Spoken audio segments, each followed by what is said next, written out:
bomb out for them here at Worlds, but the region is still healthy enough that they can send their LCQ team and have them fight amongst the very best. It's a great result to see. But here, this is where it really counts. It is do or die for both these sides. We're heading into Bounty. It's dry season. Gonna kick us off. This is one of Crazy Raccoon's best maps to start us. They are 75% in wins. A slightly low sample size. They didn't actually scrim it that much in the lead up to this tournament, but when they did, they looked very good, and they often opted for comps that had Jaeyong as the build around. Yeah, Jaeyong's a really, really great choice here. Angelo, I like the piercing gadget, can be very good on dry season. So they're definitely a tough brawler to make work. I'm surprised to see maybe that to start things off for STMN. They like a lot of cheese, let's be honest. Yep. And that could be a good way to claim that first set. For Crazy Raccoon now, potentially be a squeak. Throwers are up there, but they've got to be that final pick brawler realistically here for me. Ruffs would be a good starting hand. They can just do so now. RT, Sonny's been saying a lot of the event long that she would like to see more of that particular brawler come through, and she's got her wish. Specifically on knockout, but I do like the pairing together with the Gene. Peck is going to be coming in super handy on the RT, but also just his mark with which Gene is going to do a bit more damage with his spray. Moya is going to get his super fairly quickly, and leaving Gene open on Bounty always a little dangerous. I do like your call, Ark. I think a squeak could definitely still follow here in this draft. Is Coach Rely ever going to beat the 2023 draft allegations? What year is it? I mean, Crazy Raccoon again opt for that really solid core of RT alongside the Gene. I want to point out that they are a Gene Max team through and through. They might try and pick that up towards the end. I think the Ziggy ban for STMN is quite interesting. So it looks like they might really be preferring to lean into sharpshooters, but notice there's a lack of wall break here for them so far. Same on the Crazy Raccoon side. It looks like STMN just want to take something that's broadly very strong under nominal conditions. And by that I mean assuming the map remains intact, assuming that you don't let a really nasty brawler through for your opponents here. They just want to play the basics, and they snatch away this Jaeyong from Crazy Raccoon, which is a decent analog, I think, for Max in some cases. We've seen it alongside the Gene. I think Crazy Raccoon ended up picking that up, though. The damage would be lacking too much. So I want to see if we go the classic Max round out for this comp. Yeah, I'm surprised that Crazy Raccoon didn't lock it in earlier for the Jaeyong, but that kind of might mean that they weren't looking to play it anyway in that regard. It is going to be the squeak come through for them, but I definitely feel like it could have been their first pick brawler, quite honestly. So STMN, I feel like I've got a very rounded idea. It allows Angelo to be a little bit more, a little bit more able to maneuver around the map and land some of these shots as well as the Bell. The sharpshooters combined with the speed can go a long, long way here, and the helping hand of those hills certainly will be a very great thing to have in their back pocket. So it'd be very interesting to see who comes out on top early on. Is it going to be very much like we saw with STMN, with Reply Total and SK Gaming? Is it going to be very even, or is it one-sided? Can the little genius plot a course through stormy seas and get Crazy Raccoon into yet another top 4? Only time will tell.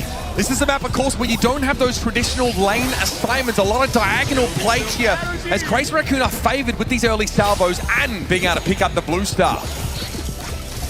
A good start from STMN, getting into a very aggressive position. Moya is a little bit out of his position on the right-hand side, goes down quickly. That's enough for STMN to just cool things down, heal up, go back into the mid. They haven't got to go all the way back to spawn just yet. Gets some more damage as then Crazy Raccoon trying to force their way back forwards. Yeah, Juan Carlos was actually not charging any of those shots earlier, just trying to force Tensai away. That Venn diagram of explosion, meaning Juan Carlos has to take some form of damage. STMN now play this game out very differently once they're defenders. I don't know if they're really able to get any nest eggs set up beforehand. Tarkos doesn't want to give up too much ground just in case he wants to fall back behind one of those. You can see it's dropped there on the right side of your screen. And Juan Carlos a little bit late on the memo to get back. This is dangerous now. Giving up map control against the Squeak is a dangerous proposition. Moya will be searching for a magic hand opportunity.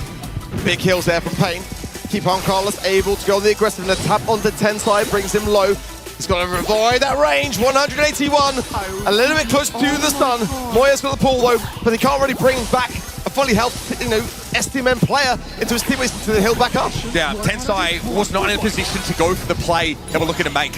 Juan Carlos has been getting good connection off these gadgets, but they're never one-shots. They're just chunking Milcreo down and forcing him to respect the Angelo a little bit more. Juan Carlos signals his intent to not want to give away this corner by throwing his super down, but Moya and Milcreo will bully him away. Last 10 seconds now, this is getting a little bit dangerous. Juan Carlos here with a Vengeful Spirit gadget used by Moya. Still a magic hand in play, but it may not be needed. It's Juan Carlos falling. Tensai brings Pain to his knees. And Juan Carlos off respawn's got nothing to do. Blink and you'll miss it. The whole round comes down to the last 10 seconds. And this is what I see time and time again from Crazy Raccoon. The composure is something to be admired. It really is. For STMN, they played it really well. I felt like that was the best way to approach the game. Get that early takedown and then just don't get ahead of yourselves. Have them go overly aggressive when you got the lead. See that residue gadget pop, making it hard for Pain to step up and challenge that blue star. That will expire soon enough. And it'll be theirs for the taking. Jae-Young with his innate speed should be able to snap this one up pretty easily. And this time it's STMN that start with the lead. But Arc, they looked a little bit too ready, too willing to give up map control in that previous round. This time they've really got to insist on staying in the middle. Tensai on that bottom left. Want to be a little bit cautious. Pop a gadget down that will be able to helping hand that left side tremendously to push forward. Carlos is marked as well by the RT. So he's going to remain behind that wall. Has to to hand. Those kills could be very much important. It is still just 3-star Moy though. Pops the nest egg. He's slowed, taken care of. And now there's another layer of nest egg that Tacos can fall behind, but he throws another one up in the same spot. So Moya's going to be aware of it. He saw it get deployed, but it means that's just an area he cannot step into, which makes it annoying to play off angles against Tacos and Juan Carlos. He's basically been denied that avenue. Milkray is forced all the way back now. Tensai sort of go on the aggressive and just took these shots, but these bell taps are fierce. A little bit of a missed mark though previously by Tacos. To land the next one for sure to ensure that they can get these stars in the final seconds as CR are looking to get that magic hand for Moya and bring back the goods. Pain there goes for a weekend warrior, thinks there's a big potential there on Milkrio! Juan Carlos goes in, but Pain's able to trade it out at the same time, maintaining a 3-star lead for STMN. Now, Crazy Raccoon have to go after Pain or Tacos. If Moya can grab Pain, it will be enough. The blue is with STMN, Tacos is low. He comes in for the support, it's in the perfect time. Milkray is low, but Moya tends to clear up the left. It's not done yet for Crazy Raccoon, they still need a kill. And Pain would be the ideal man, they can't close the gap. When Carlos comes into body block, and it's just enough time to allow his teammates to survive.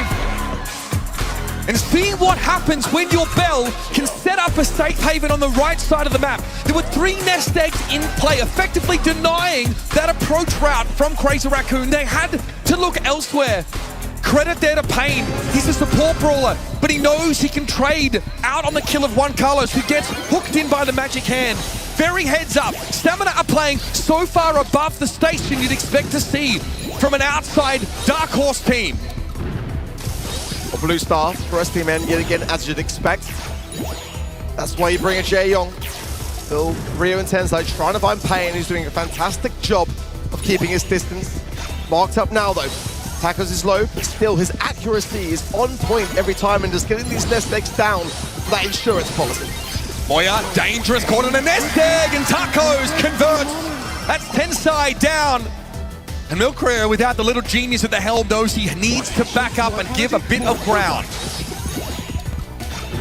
Moya has got the magic hand now. Ideally, Pain would be a good one to go for. Juan Carlos gets a nice connection. Here it goes. One goes down immediately. Pain with the weekend warrior. That's cut back hard. Moya falls. Milkray and Tensai have got to be able to lay down the groundwork for his return. Pain is that good, Arc. He gets the AoE damage off the weekend warrior, knows he's actually got a kill opportunity. That is insane that he finds a trade in that situation.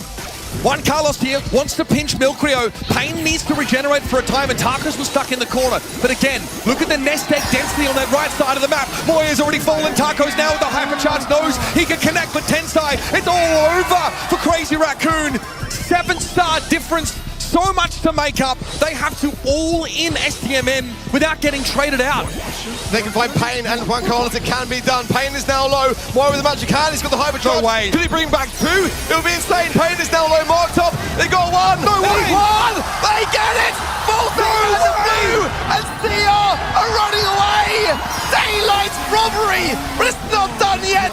STMN have got time for one final push. But it's going to be one to bring back goods. Pain can't get the reach. And CR, hold on. I can't believe I said it was all over. A 7-star lead. Any other day, any other Sunday, that is the end of Bounty. Somehow, Crazy Raccoon step up and get 2 unanswered advanced in eliminations. I'm not sure what to say. STMN just stand gaping, watching the match get taken away from them. Too much composure. The weight of experience from Crazy Raccoon ultimately crushes STMN as they let that one slip. Absolutely wild. Unreal. Tacos and Moya have the exact same DPS. Moya played a fantastic moment, a pivotal time to get it right in those final seconds, but it had to be the players in which they targeted. That was the only way, and the timer was against them. There's no way. It was crazy that that actually even happened, because for me, STMN had the control pretty much throughout that set. And that was an opportunity there that STMN had to try and trade out some of these eliminations, but look how close, look how low Pain is. And this Magic Hand, it's basically unmissable for Moya. He knows he's going to get one Carlos. And again, the same issue plagues STMN as we saw in the first round. They gave too much map control, got poked down too much at the fringes of their spawn, and got clapped. Again, it's just this unshakable exterior. Crazy Raccoon, it just seems like no matter what, they always bounce back. As Kenny said yesterday, inevitable. It's the perfect way to place them.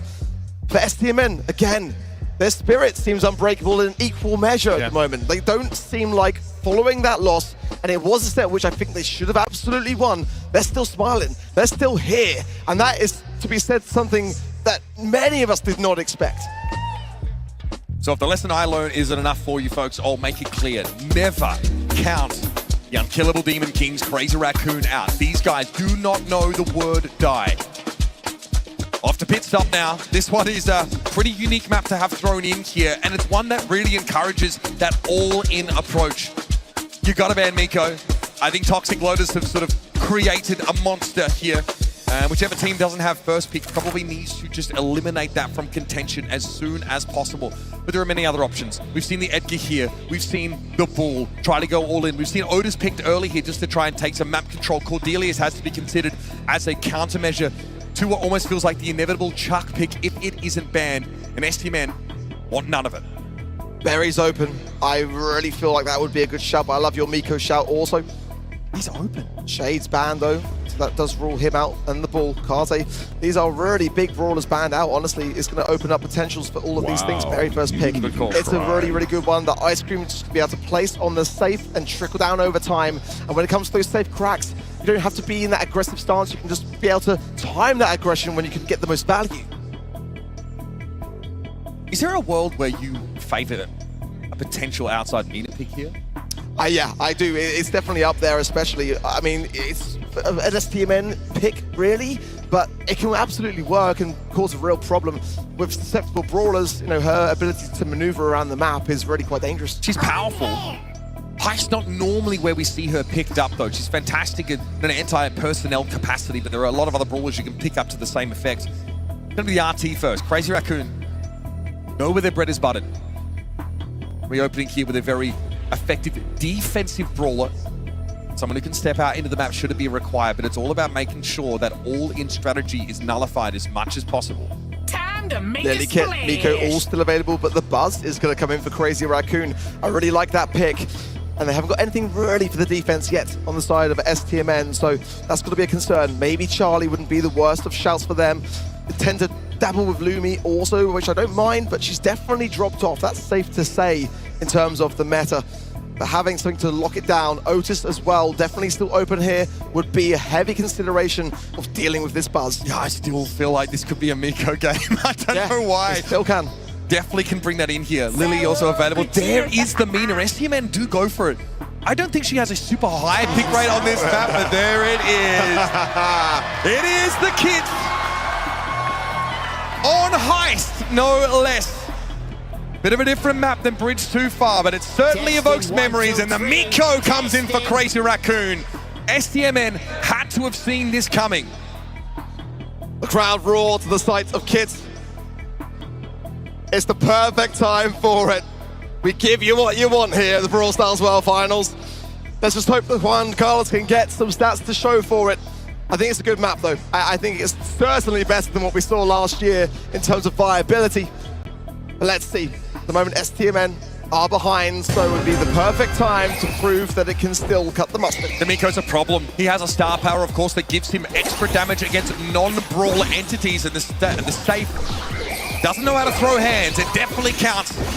Here's Moya, and already the dive here from Milcreo. Eventually, this has to be responded to now as Juan Carlos wants to step up, and those ice cream fields do really add up over time. And Milcreo has a problem, and frankly, Pain's not in any position to answer him. Tensai deals with Juan Carlos. Tarkos, it's only a matter of time before he's brought down. Crazy Raccoon might have comp here, Ark. I'm not sure. It looks like my favorite of the two. Already so much damage has been dealt. And so many stages of the safe have been cracked for me. Crazy Raccoon can run this down, especially with a buzz. STMN are going to fully commit, but that's a mistake because Tensai's on the right-hand side. They've got the hypercharge now also. Milcreo goes in first, getting some good taps, but Tensai now actually misses a bit of a super there, gets pain regardless, but thank God the STMN came back in just the nick of time there because he was going to get straight to the safe. You can see how hard it is for Miko to hit a super, for Kit to hit a super on Miko. If Milcreo is in midair, that is straight up going to miss, and Pain can't do anything about this. Miko is a big problem, and now he takes the safe down to a paltry 1%. STMN aren't even in the same postcode as Crazy Raccoon in terms of progress on this round. Can you imagine though if it was possible, but it's not going to happen. Moya with a beautiful hypercharge will ensure that there are no blunders.